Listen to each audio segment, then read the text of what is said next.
àwọn tó bá ṣe yín lójú wa la ṣe máa sọ. Ẹ̀yin Ijo Celestia kò sí pé a máa fọwọ́ ra yín lórí lónìí o. Kò sí pé a máa fọwọ́ ra yín lórí lónìí lórí nǹkan tó ń ṣẹlẹ̀ lórí ìkànnì yìí.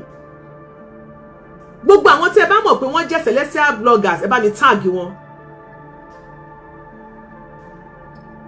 Nǹkan kan ṣẹlẹ̀ tó jẹ́ wípé à expect àwọn tó wà ní pastor's office kó gbé ìgbésẹ̀. Ẹ má ṣì mí gbọ́. Kí ló ṣẹlẹ̀? Kí ni àwọn ojú wo lèmi fi wò ó? Abosede Sikiratu, thanks for joining us. Ojú kí la fi wò ó? Ẹ jẹ́ ká sọ. Wọ́n níbi ìsìnkú kan nílé Ifẹ̀, gbogbo yín lẹ ti gbọ́ story yẹn. Èmi dúró de reaction àwọn pastor office nígbà tí mi ò dẹ̀ rí reaction wọn mo ní èmi náà máa jáde fún wọn.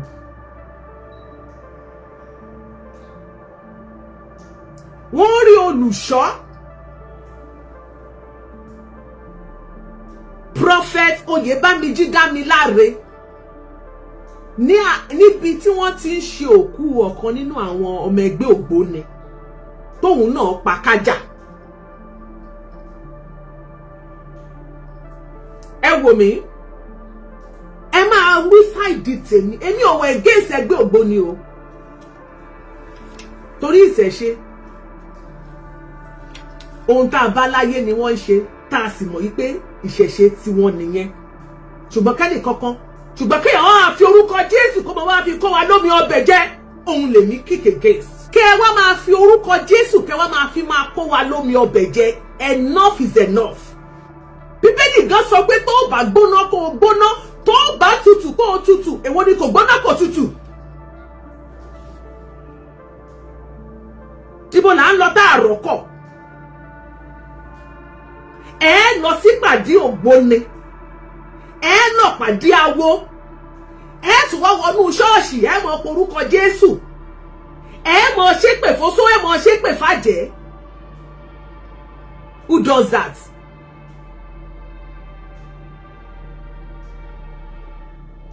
Who does that?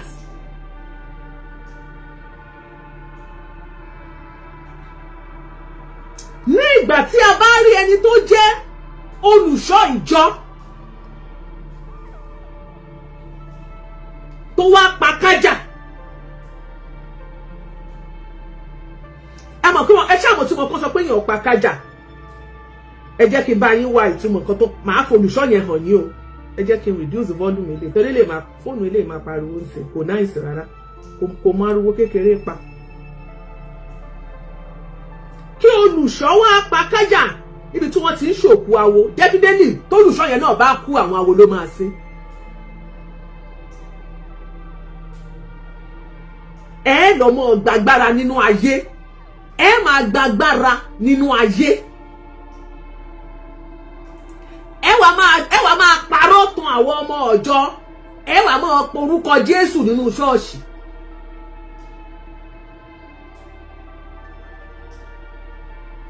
Ìgbà wo lẹ rí àwọn ẹgbẹ́ ògbóni, àwọn oníṣẹ̀ṣe, àwọn awo tí wọ́n ń tijú ẹ̀sìn tí wọ́n ń ṣe?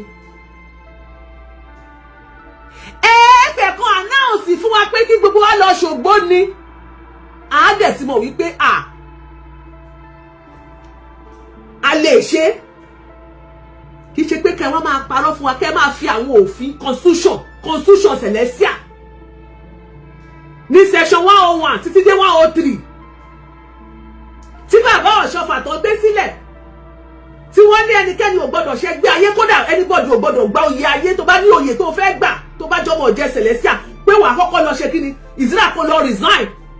kúrò nínú ìkíní ipò tó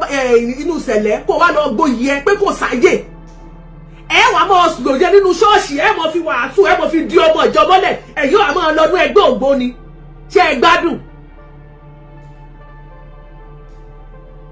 Nígbà tẹ́yìn mọ̀ pé orúkọ Jésù ò ṣiṣẹ́, wọ́n ìtẹ́ ń parọ́ fún wa. Kẹ́ jẹ́ kí gbogbo àwùlẹ̀ ìmọ̀nà tá a máa gbà pé orúkọ Jésù ni ẹ o, tí wọ́n fi ń sọ sínú kándù tí wọ́n láṣọ tó rí máyà bí jẹrẹ máyà bí kí ló máa ń pe eré wọn, èkìrí kan tó máa ń sọ yẹn. Ẹ rí i pé kò ṣiṣẹ́ o. Gbà máa máa kíra ó tẹ́ bá ti ríra yín sábà pé hallelujah ẹ wù lẹ̀ sọ pé kò ṣiṣẹ́ o eriwo ọjà ló kú o àwọn èèyàn ọmọ ọjọ́ ti mọ online wọ́n ti mọ scores wọ́n ti mọ bó ṣe ń lọ.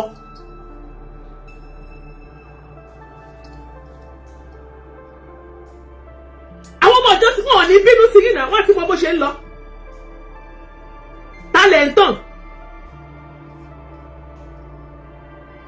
no kò yé mi o ẹ jẹ́ kí n wá.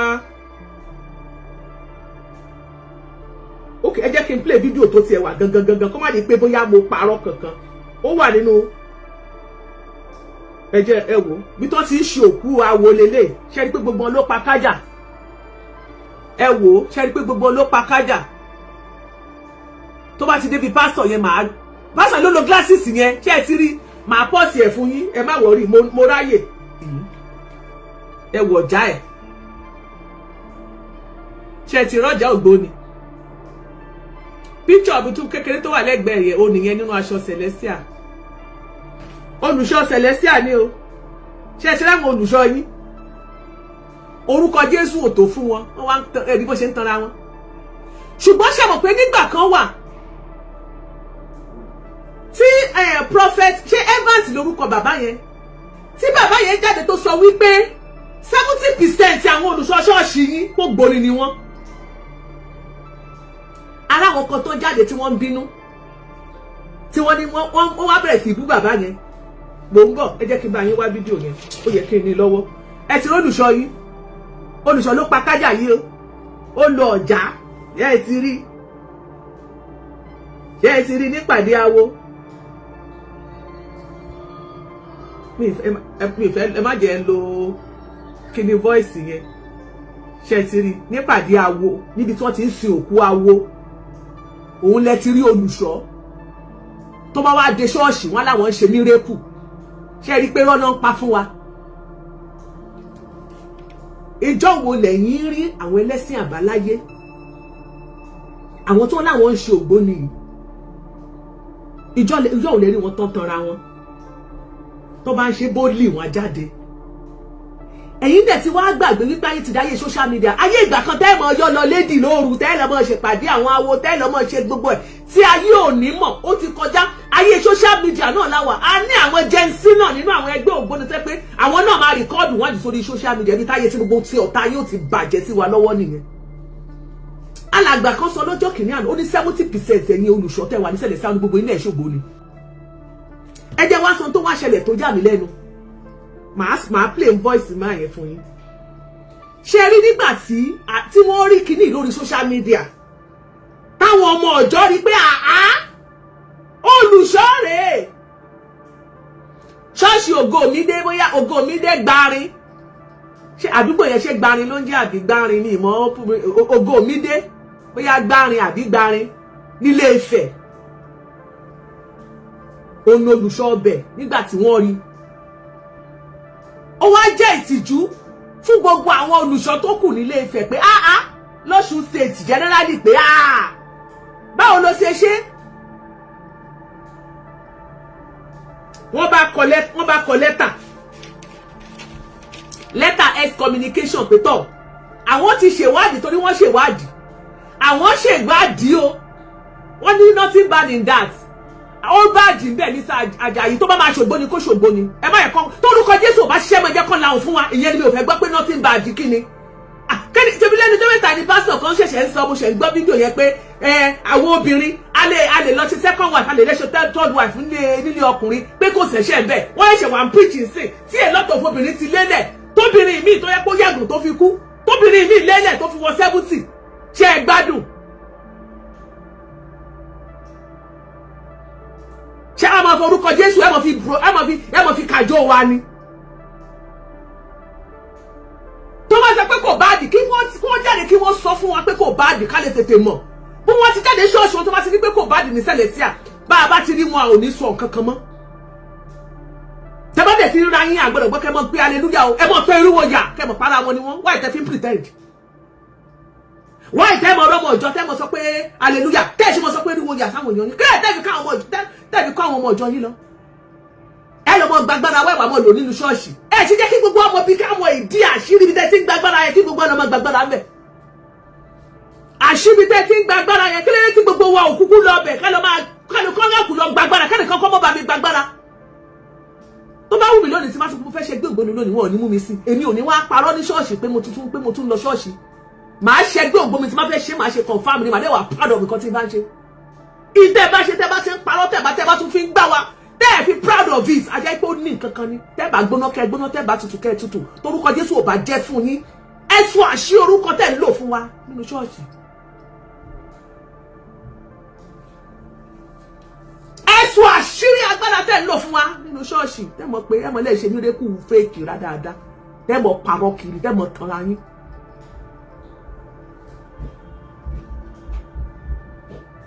ìgbà tí wọ́n wá rí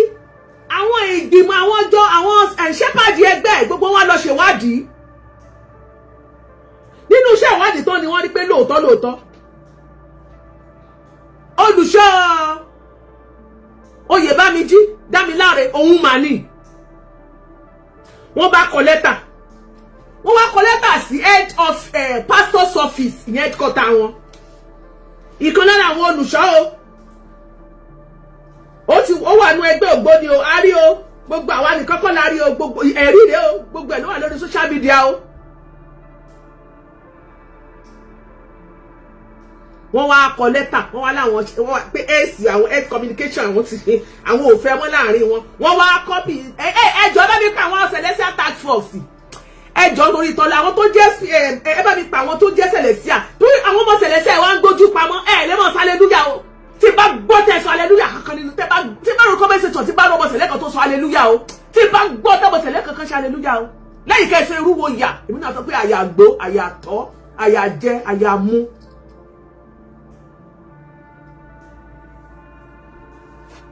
tọ́mọ Celestia kankan bá pe hallelujah tí ẹni bọ̀dì bá tiẹ̀ pe hallelujah lẹ́gbẹ̀ẹ́ mi ó fẹ́ rí jà ni torí bá ìtí màá ṣe fún ara ẹ̀ àkọ́. princess tẹ́ bá hallelujah bẹ́ẹ̀ yẹn tẹ́ bá gbé ẹnu yín dákẹ́ bá tún gbọ́dọ̀ hallelujah bẹ́ẹ̀ yẹn hallelujah kí ni wọ́n wá kọ lẹ́tà sí pastor's office wọ́n wá Ọlábísí ojú ọlá complete máa bínú sí yín tẹ́ bá tún gbá hallelujah lẹ́nu yín hallelujah gbogbo nísìmọ̀ lẹ́yìn kẹ́ bá ṣe pé eriwo yà ní kẹ́ máa sọ nítorí wípé pásítọ̀ tó sáré kàbàkàbà olùṣọ́ sáré kàbàkàbà lọ́dọ̀ àwọn ògbóni reform ni bẹ́ẹ̀ ni mo sọ àwọn olùṣọ́ wọ́n lọ sọ́dọ̀ reform ògbóni fraternity ni wọ́n lọ sábẹ́ ààbò ń bẹ̀ wọ́n lọ gbàgbára ń bẹ̀ so that is to say hallelujah tẹ́ ń pariwo yẹn ó ṣe kí ni ẹgbẹ́ pamọ́sẹ́gbẹ́ kan kẹ́ máa sọ eriwo yà àyàgbó àyàtọ̀ àyàjẹ àyàmú torí tó bá tó fún yín ẹ̀ ní máa yanjú hàn kiri tó bá tó fún yín tí orúkọ tẹ́ ń pè yẹn bá tó fún yín tó dá yín lójú olùṣọ́ yín ò ní lọ máa pa kájà tẹ́ bá tún gbé kándù kankan dá níbẹ̀ yẹn